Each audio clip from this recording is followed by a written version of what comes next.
Hari Om. My name is Swami Bodhichitananda, and today I want to introduce to you the energization exercises of Paramahamsa Yogananda. There are in all 39 exercises. I'd like to give just a brief introduction first. Originally I was a monk in Self-Realization Fellowship from 1987 to 1991. That is the organization founded by Paramahamsa Yogananda, and he was authorized by Mahavatar Babaji to bring Kriya Yoga to the West.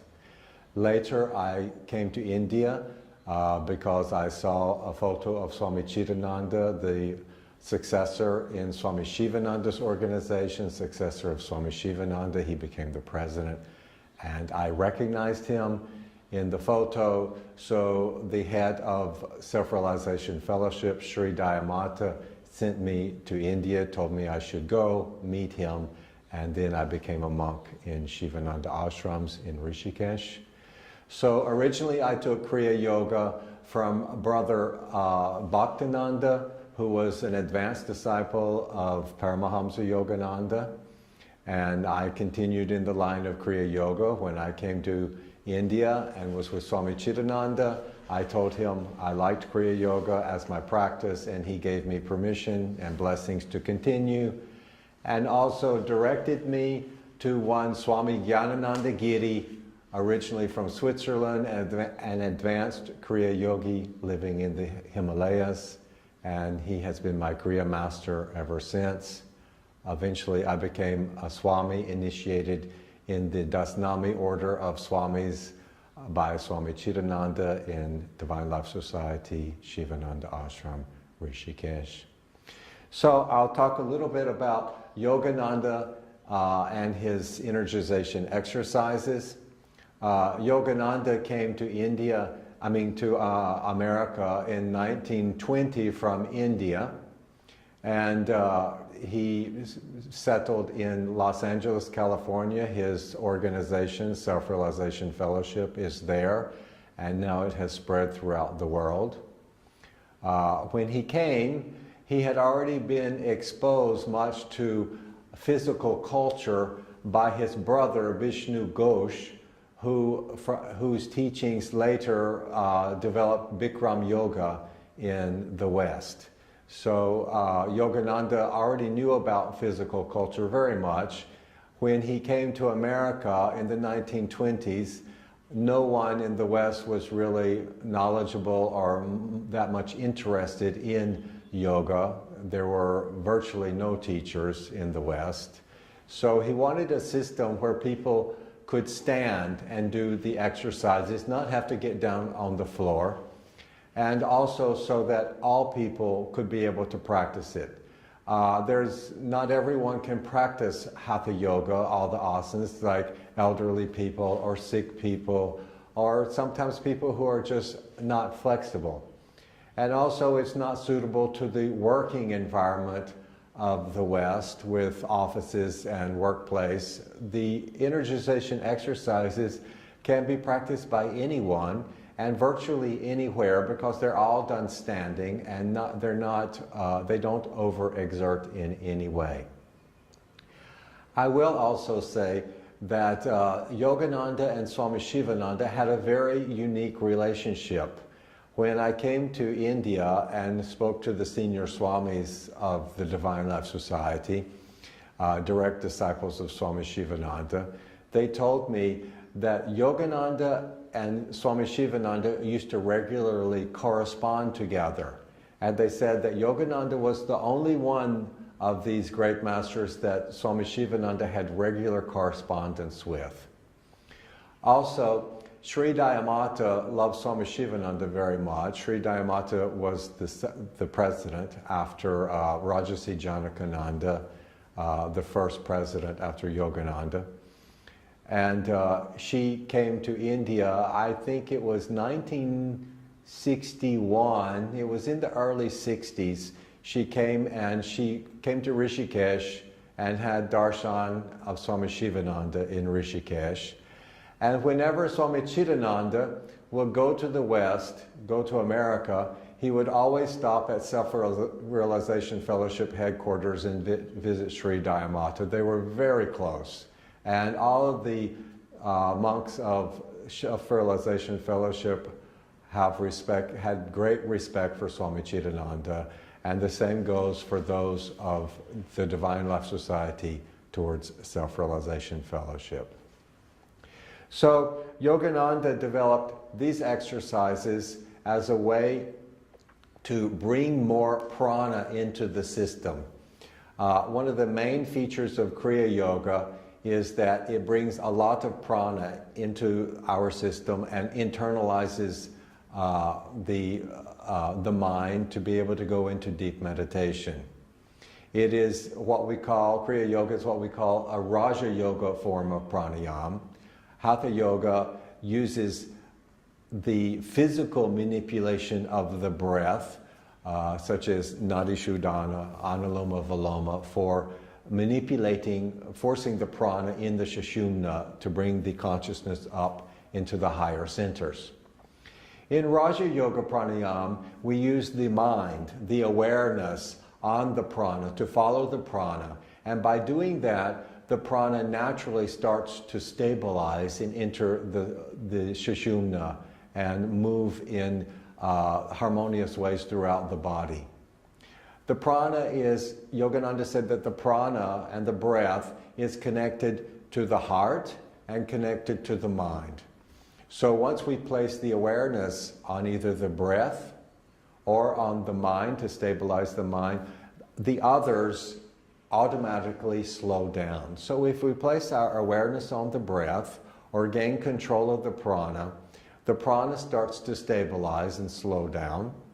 The heart starts to slow down, and the mind slows down. So it's like we're going into the back door using the breath and the prana that supports the breath to gain control of the mind. This is the secret of Kriya Yoga and why Kriya Yoga is so powerful. So in the energization exercises, they're not actually Kriya Yoga, but they're exercises to get one ready to practice Kriya Yoga in sitting posture. So when we do the energization exercises, mostly we're tensing and relaxing various body parts and trying to visualize the prana coming in at the medulla oblongata. Yogananda says that in the Bible, it's talked about the mouth of God. He says this is the mouth of God where the life force comes in. And when we tense and relax a body part, we try to visualize the prana and feel the prana coming in through the medulla oblongata and directing it towards body parts. By doing this, we can gain great mastery over the prana and direct it to various body parts. Eventually, when you do this, you won't even have to do the exercises. If, for example, you're having a fever or lying in a bed, or just doing savasana, you can mentally direct the prana to various body parts for healing and relaxation. So in the exercises, when we're directing the prana and tensing the body part, whichever body part it is, we do it from low tension, medium tension, high tension and hold, vibrating the tension, and really putting the awareness inside that body part. And then medium, low, relax. The prana moves largely with the mind. Wherever the mind and the awareness goes, the prana will naturally go there. So it's a very powerful way to direct healing to any body part and to bring relaxation and remove any blockages in that body part. So Yogananda suggested we always start with a prayer. We always want to bring devotion into any practice we do in Kriya Yoga or in any of the practices that come from India, the dharmic and yogic practices of India. Devotion is the foundation to give life and energy to any of those practices so that they don't just become mechanical practices. So I'm going to stand and start with the energization exercises, and first a prayer.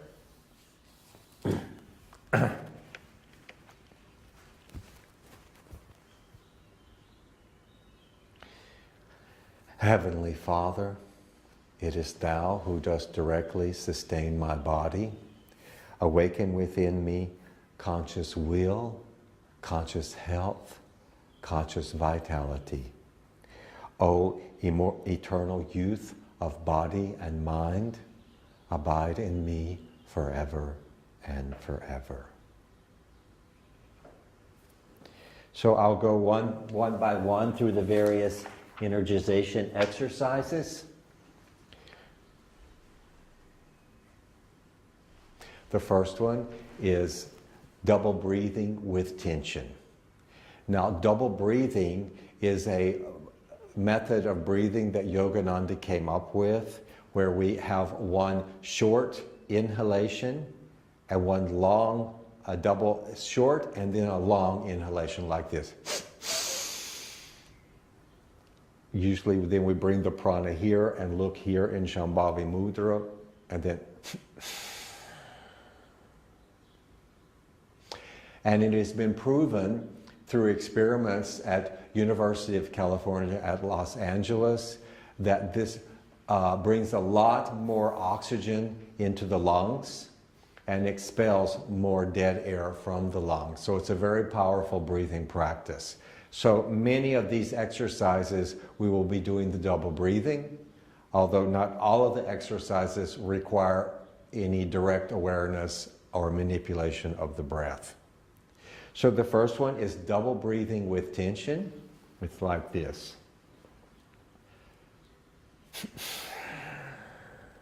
This is relaxed, and then gradually tensing the entire body and inhaling with double breathing. And then hold to a count of 3 with the awareness here, looking to see a diffuse golden light at the spiritual eye. Again, a count of 3 here with relaxation.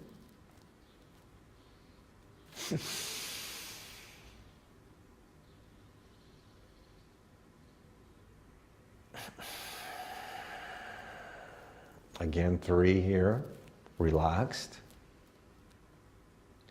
Tensing with double breathing. Low, medium, high, and hold. Medium, low, relax.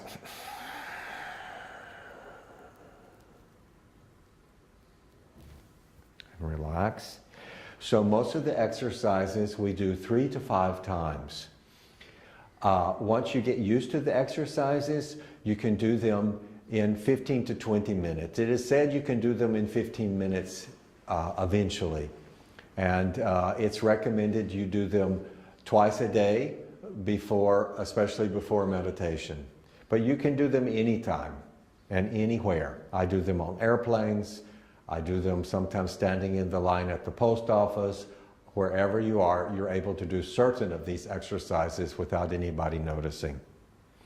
The next one is calf recharging or leg recharging. Shift your weight to the right foot, lift the left leg, and as you bring the left leg forward, the lower leg, you're tensing it, and then when it comes to the front, you relax and relax back. Tense, relax. Tense, relax. Tense, relax. Other side.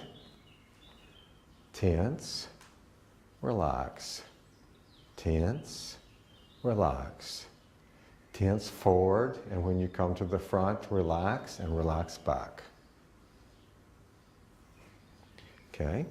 Ankle rotation, left foot.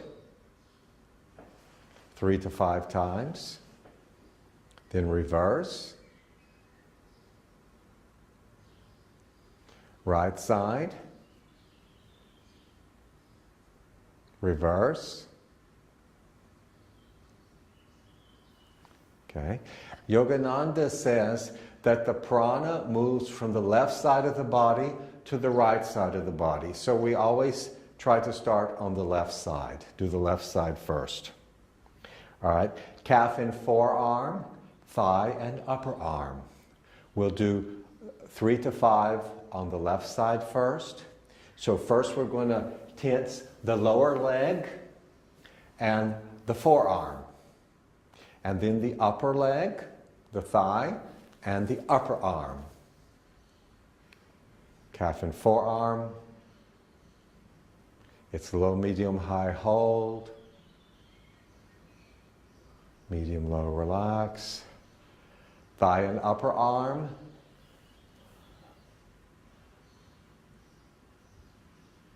Medium, low, relax.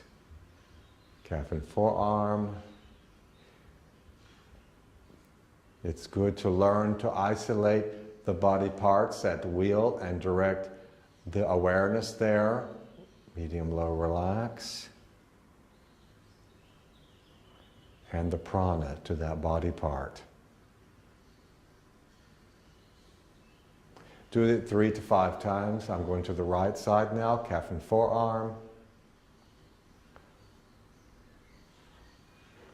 Thigh and upper arm. Calf and forearm. Thigh and upper arm. Then we will go to both, calf and forearm on both sides. I'm not going to do the full amount just because I want to give you an introduction, and you do 3 to 5 each side, each exercise. Calf and forearm.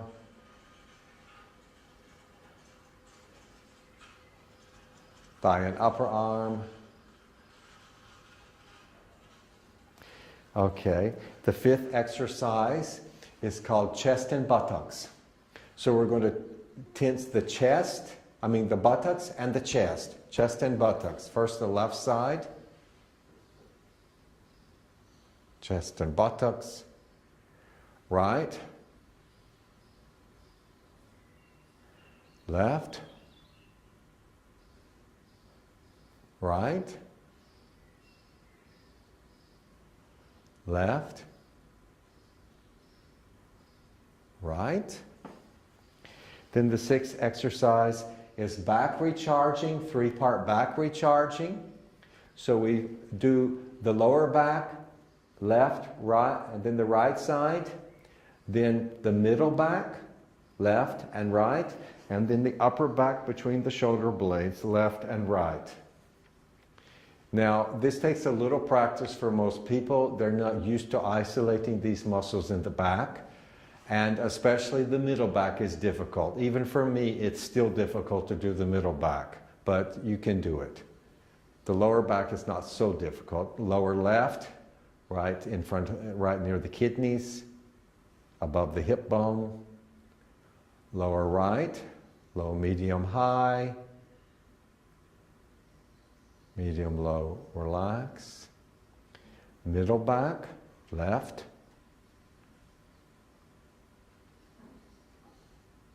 Right. Upper back between the shoulder blades, left. Right. You can do it 3 times total if you like.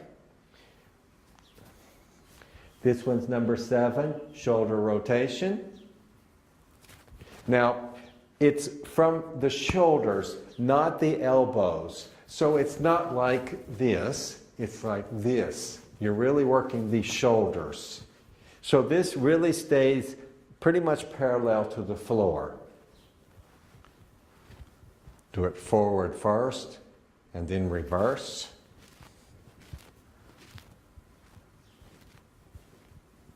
Okay, do it 3 to 5 times in each direction. Then throat recharging.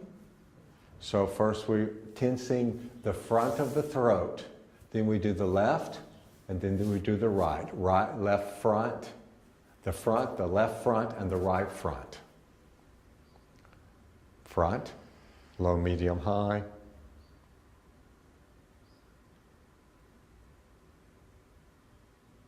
Medium, low, relax. Left side.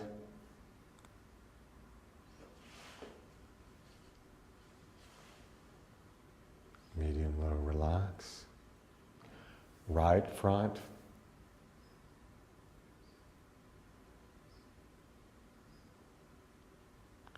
And once again, you do it 3 to 5 times.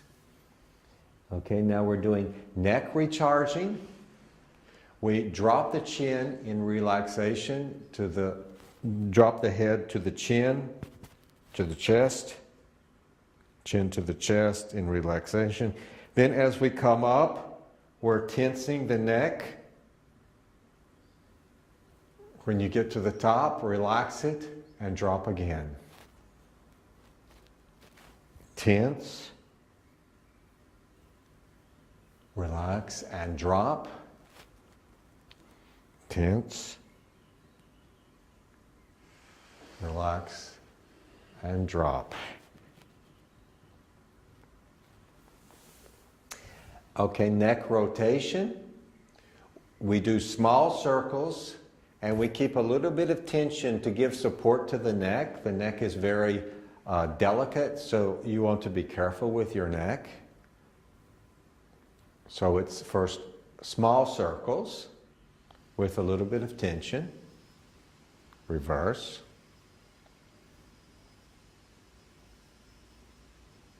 And then large circles with relaxation. But don't go too fast and be careful.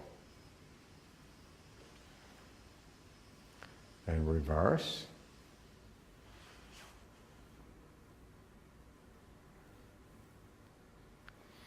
All right, then we do number 11 is spinal recharging.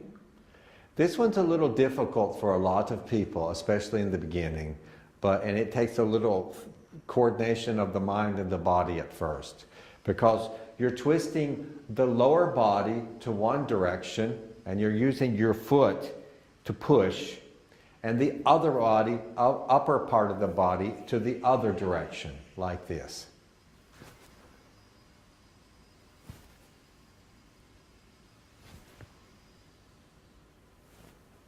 So I really use my foot here to push the lower body. Some people want to do this, but really I get a lot of pressure here using my foot.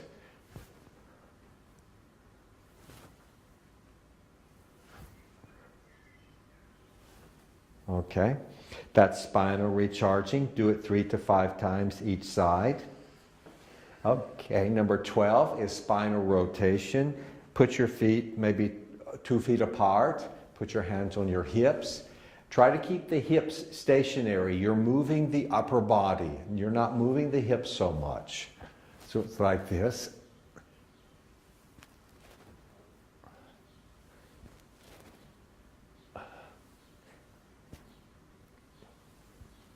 And then reverse. Of course, as I told you, I'm doing them shorter. You can make them longer.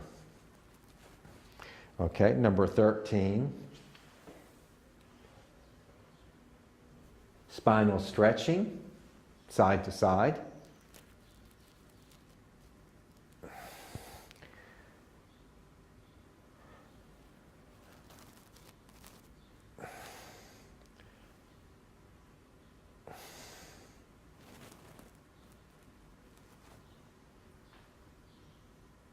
Like that.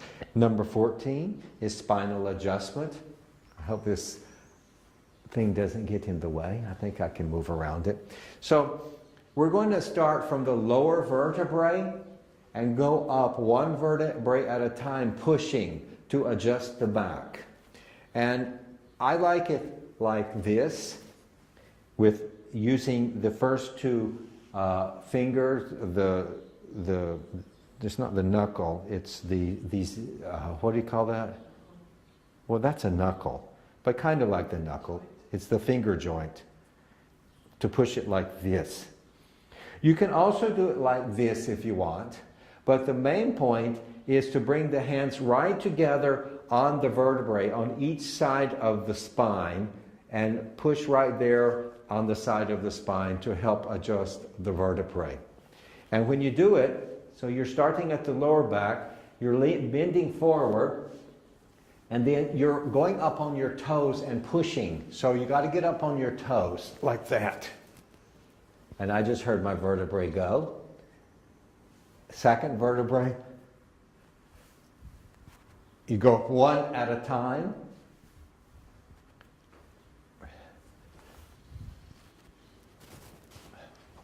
Go up as high as you can.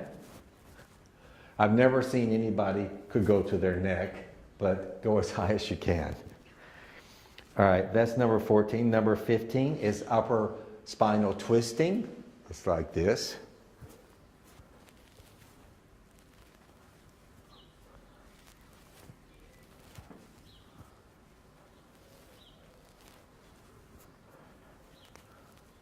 Like that. And just one more point about the spinal adjustment we just did. It's one of the best things I've ever found for if I ever have any kind of like lower back pain. I live in the Himalayas above Rishikesh. I have a small ashram in the forest. And originally I was trained as a carpenter. So when I'm doing like carpentry work, making the roof of the ashram, and maybe it's winter and I get some backache, then I'm just doing the spinal adjustment. And after 1 or 2 rounds of doing spinal adjustment, my backache is gone. It really works well. So I highly recommend it. So number 16 is memory stimulation. So you're trying to bring blood flow to the brain. It's just like this.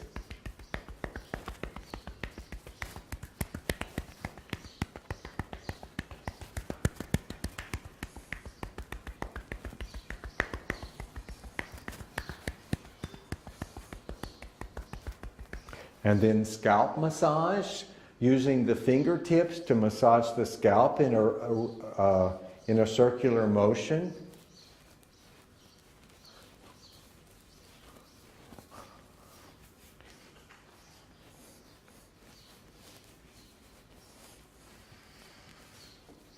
So that's number 17, scalp massage. Then number 18 is medulla massage. We use mainly the 3 fingers of each hand to massage the medulla oblongata in a circular fashion. Then reverse the direction.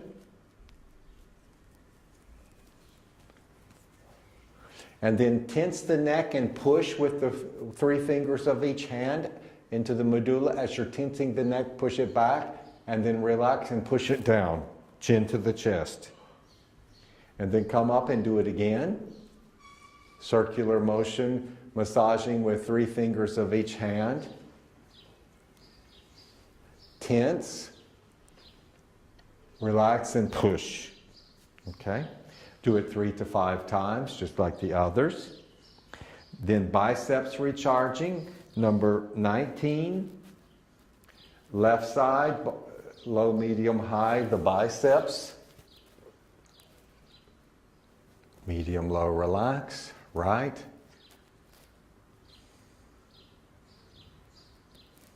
Left. Right. Left. Right. Okay. Number 20. Now number 20, you can say is the most important exercise of all of them. And if you only did one exercise, you would do number 20. It's 4-part body recharging, where we're tensing the entire body. And it's in 4 different parts. And this exercise, Yogananda says, as soon as you wake up in the morning, before you get out of the bed, you do this exercise. and that will recharge the body, bring a lot of energy and prana into the body before you get up and supposedly go do your rest of your exercises or your yoga, hatha yoga and meditation. It's not just to do a simple recharge and get up and go to work. You know, that's not our ideal in yoga and spiritual life. In the morning, we want to do 1 hour of practice at least. 1 hour is okay. You can do some yoga and meditation in 1 hour if that's all you have.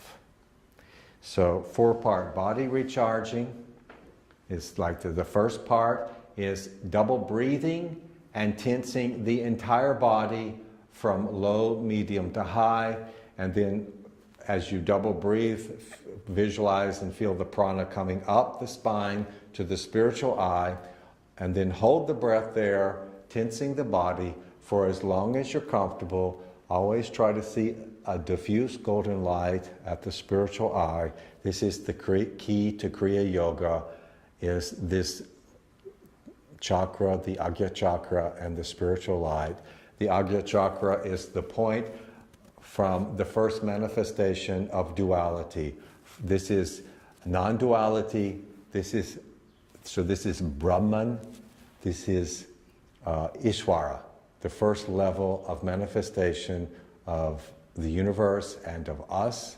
So this is the point where we most easily gain access in spiritual practice to the non-dual experience of being of that I am.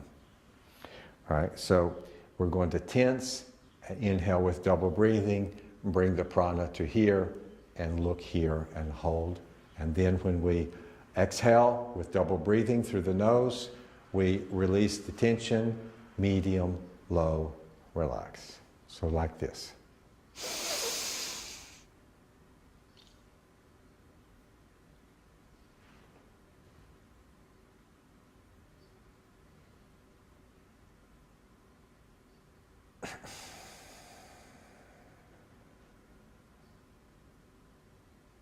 You can do it 2 or 3 times if you like.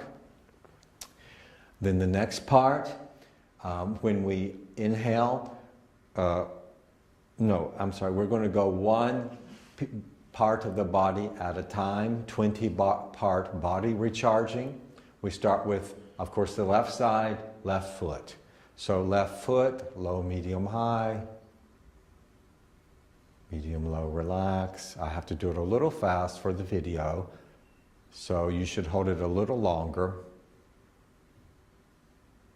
Then we go left calf, right calf, low, medium, high, hold, medium, low, relax. Make sure you put your awareness inside the body part and explore it and feel the prana moving to that body part. It's very important. Left thigh, then the right, then the left buttock, the right, lower abdomen, middle, upper, left hand. I'm doing it very quickly, just for demonstration. Right hand, left forearm, always low, medium, high, hold, put the awareness, medium, low, relax. Right forearm, and I have my eyes open because I want to look at you, but generally you keep your eyes closed, unless it's a balancing posture. Left upper arm, right, left shoulder, right, front of neck. First you do left of neck, right of neck, front, and back.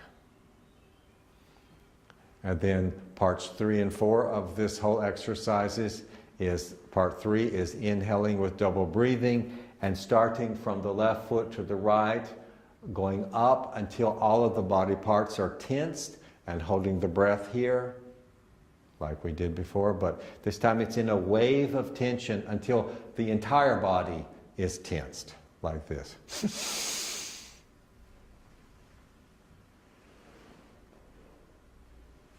Then when we release, we hold it as long as we're comfortable looking here. Then when we release, as we exhale through the nose, we drop the chin to the chest and then relax, going down, right to left and going down. Complete the exhalation. So that's the fourth part, the exhalation. So my guru, Swami Gyanananda, he is originally from Switzerland, my Kriya master. He lives about an hour from Rishikesh. He walked to India in 1952 from Switzerland after reading Autobiography of a Yogi. And he joined Yogananda's organization in Calcutta and Ranchi in India, Yogoda Satsang Society of India. It's the sister organization of Yogananda's organization in America, Self-Realization Fellowship. And he told me that when he was in the ashram and he was in charge of the lessons, the Kriya Yoga lessons, that this exercise was the only energization exercise they had. So it was the first exercise that Yogananda came up with in this whole repertoire. And it's the most important. So you can do it anytime, anywhere. So you can do it lying down, like if you're doing Hatha Yoga and you're in Savasana, that's also a good time to do the energization exercise, to the 20-part body recharging and the 4-part body recharging, number 20, so that you can completely relax the body to go fully into Savasana and even doing Yoga Nidra. It's a good way to start Yoga Nidra. All right, number 21 is weight pulling in the front. So we tense going up, low, medium, high, and tense, and then relax, and then tense going down, and relax. Tense, relax, tense, relax, tense, relax, tense, relax, tense, relax, tense, relax. Number 22 is double breathing with tension, with the elbows bent. So here we're relaxing on the exhale, double breathing. Hold to 3 here. Then tensing with double inhalation. Hold the awareness here, always in Shambhavi Mudra. Very, very important.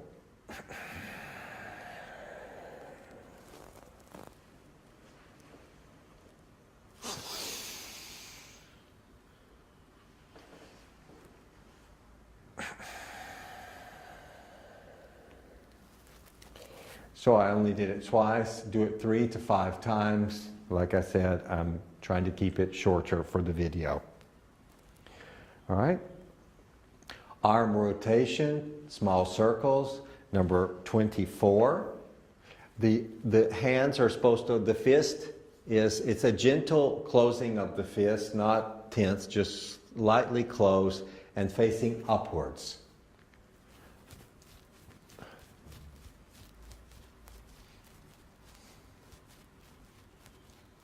Reverse.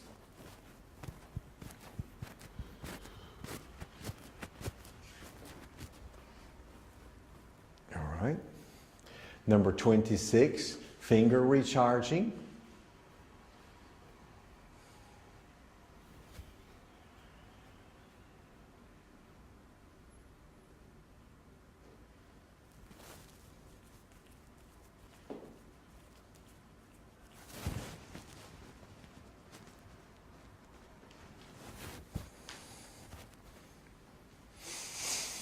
Number 27, 4-part arm recharging. Tense, relax. Tense, relax. Tense, relax. Tense, relax. Tense, relax. Tense. And double breathing, go up on the toes and hold to a count of 3. Exhaling, double breathing. Tense, relax. Tense, relax. Tense, relax, tense, relax, tense, relax, tense.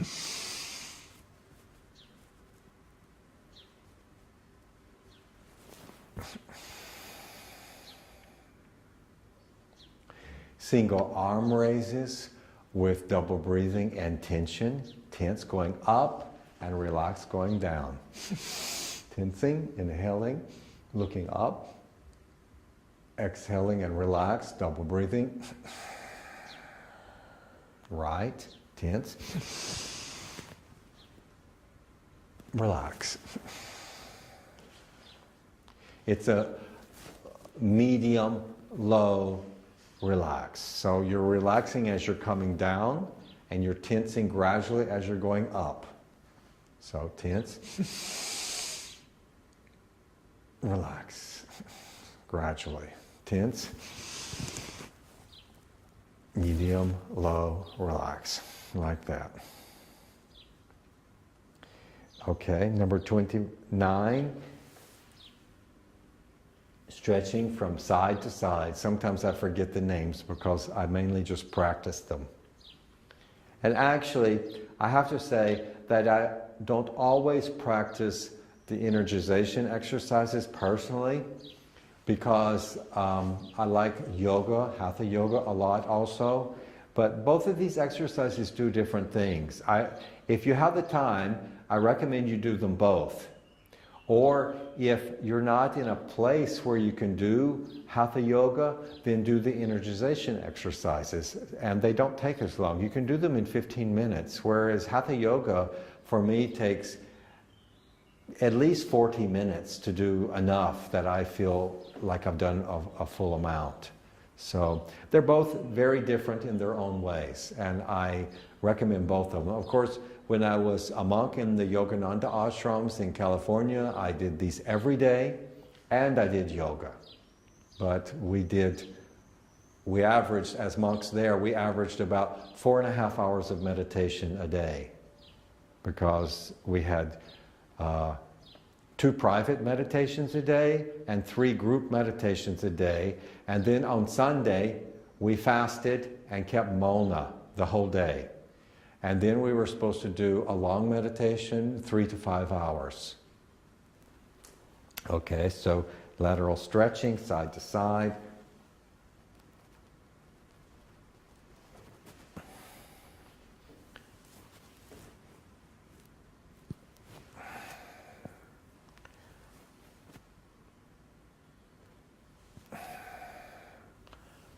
Like that. And once I came to India, I found India so supportive of spiritual life that you don't have to meditate as much, because the whole culture is tending to help you in your spiritual life and your spiritual practice. The cultural unconscious is so programmed by Dharma that it just automatically starts going into the back of your mind and becomes part of your being. So it's much easier to go directly to pure self or pure God awareness when you sit to meditate. I feel in India, especially in the Himalayas and around Rishikesh and other holy places. Whereas in the West, there's so much consumerism and more materialism, and the culture is promoting more of a consumer type of culture. So you have to work a little harder to remember your own self, remember who you are and what you're doing in this life. So you may need to do more practice in the West. All right? So number 30 is walking. Walking in place. It's recommended to do 50 of them. And then number 31 is running. Now running, you're supposed to hit the heels onto your buttocks. Running in place.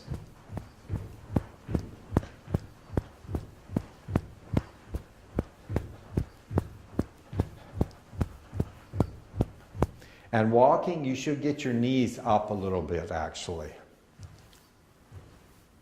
Okay.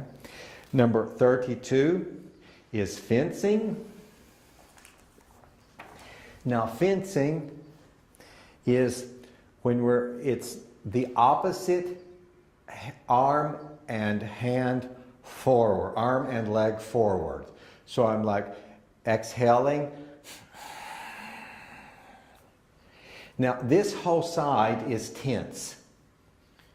The left arm and left leg I'm tensing. Then relaxing and tensing. This is tense. Left side tense.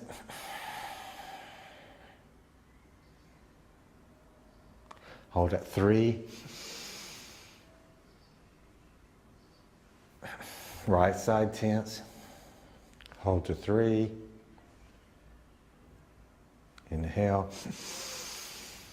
Relax. 3 to 5 times. Number 33 is arm rotation, large circles. We're tensing going up, inhaling. Tensing up. Relaxing, exhaling. Tense.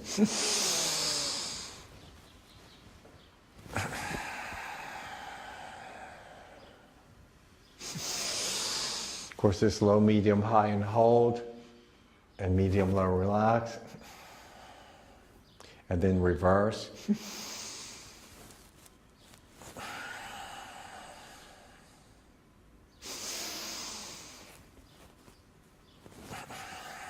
So 3 to 5 times in each direction. Then we're doing Nali, which Yogananda simply called stomach exercise. So I'm going to exhale through the nose, go down, and then I'm going to draw the stomach up into the chest with holding the exhalation out, and then massage it in and out. So the stomach's going in and out, up into the chest and out.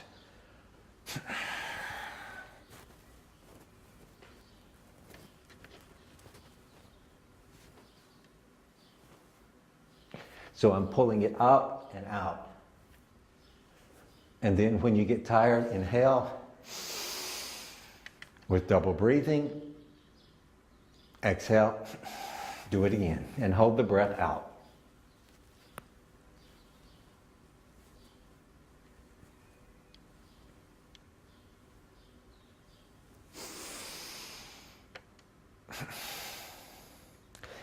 And then for 35, 36, and 37, Yogananda repeated the first 3 exercises.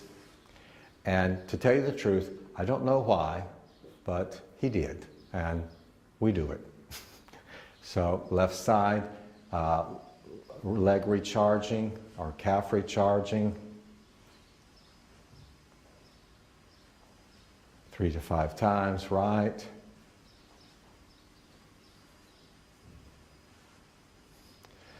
Ankle rotation, reverse. Oh, right, sorry, I missed one. I always do that. Reverse. So this is number 36 and 37. Go back to 35. 35 is number 1, the original one, double breathing with tension.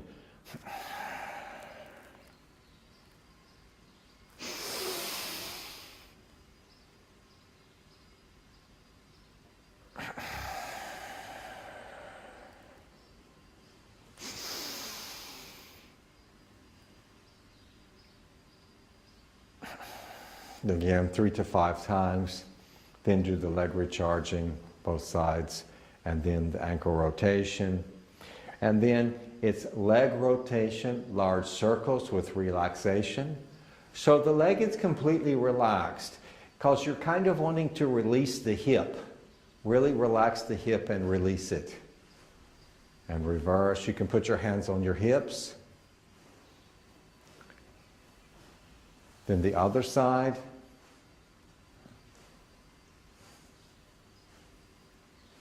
And reverse.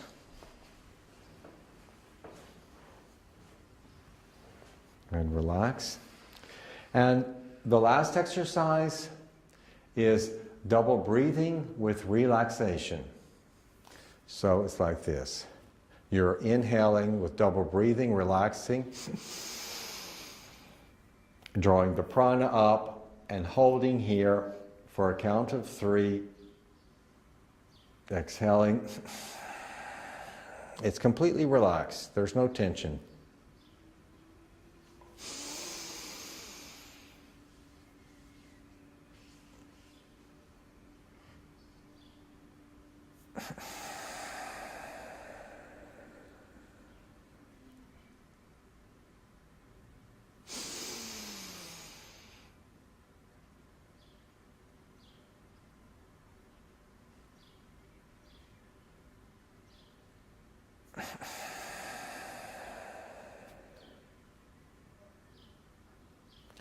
And then relax.